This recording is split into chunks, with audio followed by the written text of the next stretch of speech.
Revenue రికార్డులను పక్కగా నిర్వహించాలని జిల్లా కలెక్టర్ బి చంద్రశేఖర్ రెవెన్యూ అధికారులను ఆదేశించారు. క్షేత్రస్థాయికి వెళ్లి రైతుల సమస్యలను అడిగి తెలుసుకుని పరిష్కరించేందుకు చర్యలు తీసుకోవాలని అన్నారు. బుధవారం కలెక్టర్ దేవరకొండ రెవెన్యూ డివిజన్ పరిధిలోని చందంపేట తహసీల్దార్ కార్యాలయాన్ని దేవరకొండ ఆర్డీఓ బి పద్మప్రియతో కలిసి సందర్శించి తహసీల్దార్ సత్యనారాయణ సిబ్బందితో రెవెన్యూ అంశాలపై సమీక్షించారు. ఇటీవల చేపట్టిన భూముల రీసర్వే, అటవీ భూములు, రెవెన్యూ భూములు, సాధారణ సర్వేలో సమస్యలు తదితర అంశాలపై గ్రామాల వారీగా ఆర్డీఓ తహసీల్దారుతో సమీక్షించారు.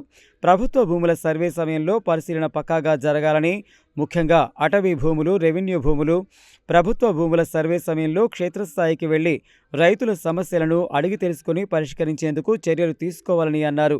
మండలంలోని బొల్లారంపట్టి, అచ్చంపేట పట్టీలకు ప్రాధాన్యత ఇచ్చి ఆ రెండు గ్రామాలకు సంబంధించిన భూ రికార్డులను స్పష్టత వచ్చే విధంగా రూపొందించాలని చెప్పారు. వారం 10 రోజుల్లో మండలంలోని అన్ని గ్రామాలలో భూ రికార్డులలో స్పష్టత తీసుకురావాలని తహసీల్దార్ను ఆదేశించారు. ఇందుకుగాను ప్రతిరోజు కనీసం 3 నుంచి 4 గంటలు ఈ అంశంపై పనిచేయాలని ఆదేశించారు. భూముల రీసర్వే సందర్భంగా తలెత్తుతున్న సమస్యలను కలెక్టర్ అడిగి తెలుసుకున్నారు. మండలంలో భూములకు సంబంధించిన రికార్డుల పరిశీలన, రీసర్వే అంశాలను ఆర్డీఓ నిరంతరం పర్యవేక్షించాలని ఆదేశించారు.